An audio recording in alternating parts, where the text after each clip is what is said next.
प्रदेश प्रभारी अरुण सिंह ने घनश्याम तिवारी से मुलाकात की है। आजादी के बाद इस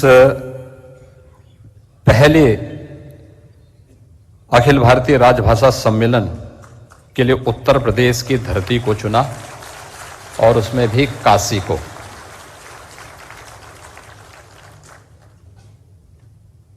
मैं इस अवसर पर आप सभी का माननीय गृह मंत्री जी के साथ अन्य सभी सम्मानित अतिथियों का काशी की इस धरती पर हृदय से स्वागत करता हूं, अभिनंदन करता हूं। हम सब इस बात को मानते हैं कि मनुष्य इस सृष्टि का ईश्वर की सर्वश्रेष्ठ कृति मानी गई है।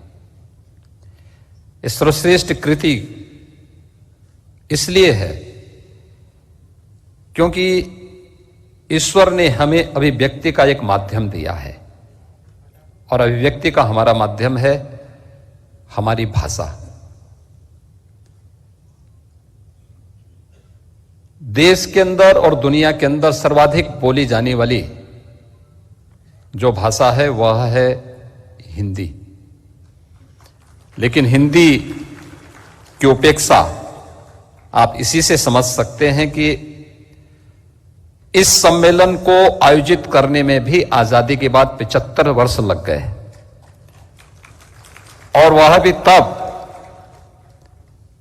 जब इस देश के अंदर प्रधानमंत्री मोदी जी ने लगातार न केवल देश के अंदर बल्कि दुनिया के हर बड़े मंच पर पूरी प्रामाणिकता के साथ हिंदी में अपने उद्बोधन के माध्यम से भारत और भारतीयता को एक नई पहचान दी, एक नई ऊंचाइयां दी हैं।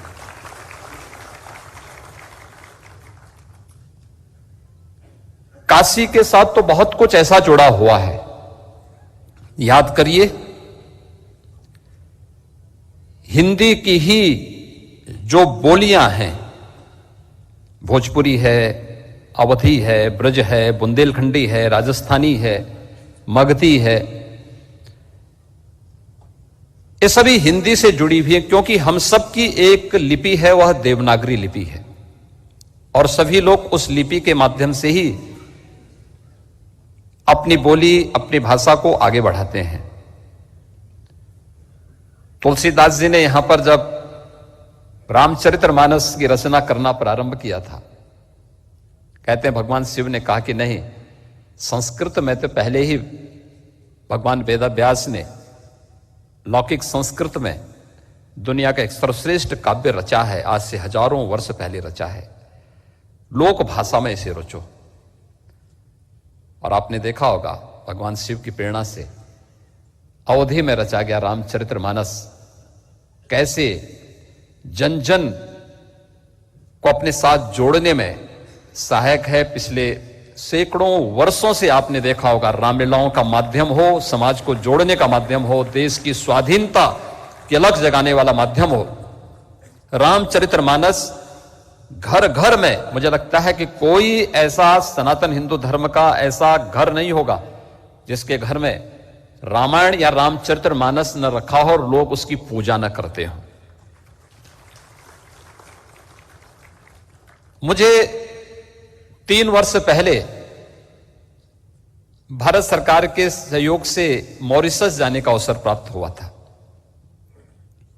मॉरिशस में प्रवासी भारतीय दिवस का आयोजन होता है,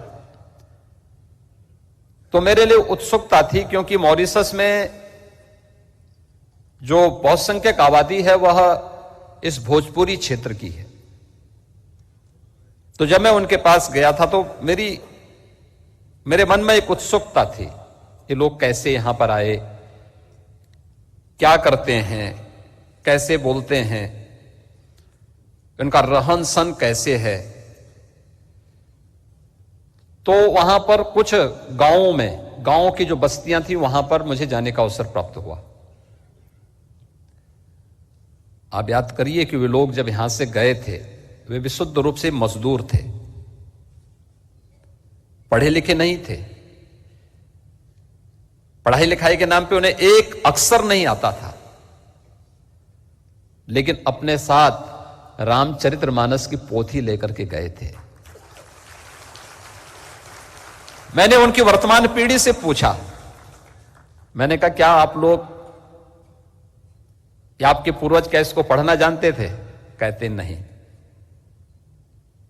वो केवल इसकी पूजा करते थे और हमसे कहते थे इसकी पूजा करनी है। और उन्होंने भी जब हिंदी की देवनागरी लिपि सीखी तब उसके माध्यम से बोल पाते हैं, अन्यथा भोजपुरी बहुत अच्छी बोलते हैं। रामचरितमानस की एक एक चौपाई का उन्होंने परंपरागत रूप से जो सीखा है, उन चौपाइयों को उसी रूप में वे आज भी गायन करते हैं। लेकिन रामचरितमानस को अगर मैं बोलूं कि आपको यहां से खोल करके थोड़ा मुझे पढ़ के बताइए, तो वो कहते नहीं सब हमें आता नहीं। लेकिन परंपरागत रूप से भारत की ज्ञान की परंपरा कैसे बढ़ती गई, इस श्रवण परंपरा, वह आज भी वहां पर देखने को मिलती है। और संत तुलसीदास जी का रामचरितमानस हम सब के लिए कैसे लोक आराधना का केंद्र बिंदु बना, ये किसी से छुपा हुआ नहीं है। हमने सदैव लोक भाषा को, और फिर काशी तो क्या तुलसीदास जी हों, क्या कबीरदास जी हों, क्या संत रविदास जी हों, या फिर उसके बाद भी एक लंबी परंपरा चली। भारतेंदु हरिश्चंद्र ने तो यहीं से कहा था, यहीं से उद्घोष कहा था, निज भाषा उन्नति है सब उन्नति का मूल। एक पूरा युग भक्ति काल से लेकर के आधुनिक काल तक का पूरा कालखंड हिंदी का काशी से केंद्रित है, काशी से जुड़ा हुआ है। मुंशी प्रेमचंद ने अपनी कालजयी कृतियों को केंद्र बिंदु भी काशी को बनाया था, लेकिन कहीं ना कहीं ये उपेक्षित रहा। और देश की स्वाधीनता के अंदर राष्ट्रपिता महात्मा गांधी, इससे पहले भारत आजादी की लड़ाई अलग अलग क्षेत्र में अलग अलग तरीके से लड़ता रहा होगा, लेकिन जब आजादी की लड़ाई में स्वदेशी और स्वभाषा इसका मूल बना, आपने देखा होगा यह अखिल भारतीय लड़ाई एक साथ एकजुट होकर के राष्ट्रपिता महात्मा गांधी के नेतृत्व में आगे बढ़ता हुआ गया। और देखते ही देखते कुछ समय के अंदर भारत स्वाधीन हुआ। मैं आभारी हूं माननीय गृह और सहकारिता मंत्री माननीय श्री अमित शाह जी का, कि आजादी के अमृत महोत्सव वर्ष में अपने पूर्वजों को और अपने स्वाधीनता संग्राम सेनानियों को, इससे अच्छी विनम्र श्रद्धांजलि हो ही नहीं सकती कि हम राजभाषा को सम्मानित करते हुए इस प्रकार के भव्य आयोजनों के माध्यम से, अनेक सत्रों के माध्यम से, कैसे हम पूरे देश को जोड़ने वाली जो हिंदी है उसको फिर से वह मंच दें, जैसे सरदेव अटल जी ने कभी यूएन के मंच के माध्यम से, संयुक्त राष्ट्र संघ के मंच के माध्यम से जिन्होंने एक आवाज दी थी, जैसे आदरणीय प्रधानमंत्री जी सदैव प्राथमिकता के आधार पर वैश्विक मंच पर जिसका उद्घोष करते हुए, जिस भाषा के माध्यम से अपनी अभिव्यक्ति को व्यक्त करते हुए भारत और भारतीयता के गौरव को बढ़ाने का कार्य कर रहे हैं, आज उस पर मंथन करने के लिए आप सब यहां पर उपस्थित हुए हैं।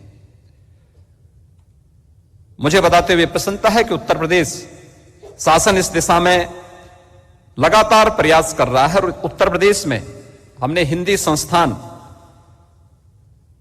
के माध्यम से जो विभिन्न प्रकार के अपने कार्यक्रम प्रारंभ किए हैं, प्रकाशन के साथ साथ इस क्षेत्र में शोध की, लोक गाथा, लोक परंपरा को आगे बढ़ाने के साथ साथ उन साहित्यिक कार्यक्रमों को एक नई गति देने के साथ साथ प्रदेश के अंदर पुरस्कारों की भी एक परंपरा प्रारंभ की। भारत भारती पुरस्कार हम लोग 8 लाख रुपए का प्रदेश के अंदर उपलब्ध कर देते हैं। इसी प्रकार से हिंदी गौरव सम्मान, लोहिया साहित्य सम्मान, पंडित दीनदयाल उपाध्याय साहित्य सम्मान, महात्मा गांधी साहित्य सम्मान, अवंतीबाई साहित्य सम्मान, राजश्री पुरुषोत्तम दास टंडन, यह सम्मान आदि अलग अलग विधा से जुड़े हुए लोगों को वह साहित्यकार हो, लोक कथाकार हो या अलग अलग क्षेत्र से जुड़े हुए विभूतियों को यह सम्मान उत्तर प्रदेश सरकार प्रतिवर्ष उपलब्ध कराता है। आज के इस अवसर पर मुझे केवल आप सबसे यही कहना